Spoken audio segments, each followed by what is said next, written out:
என்ன மொட்டை போன் எடுத்தா பேசணும் இல்லன்னா கட் பண்ணணும். இப்படி மல்லாக்க படுக்க வச்சிருக்கிறியா? அசிங்கமா இல்ல? கேட்க கூடாததெல்லாம் கேட்டுட்டன் வந்துட்டன். விதி வந்து செத்தவனை பார்த்திருக்கேன், வீடு தேடி வந்து சாகிறவனை இப்பதான் பாக்குறேன். செல்லம், ஐ லவ் யூ. ரெண்டு கையில உன் சாவுக்கு பட்டாசு கொடுத்தலான்னு பார்த்தேன். யோகா காரிடி சிவகாசிய கொளுத்த போறேன். என்னென்ன சிறுபுள்ளத்தனமாவில் இருக்கு. சிவமயம்.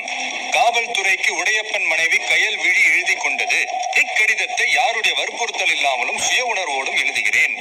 என் அகால மரணத்திற்கும் என் கொடூர படுகொலைக்கும் முழு காரணம் முழு காரணம் என் கணவர் உடையப்பன் தான்.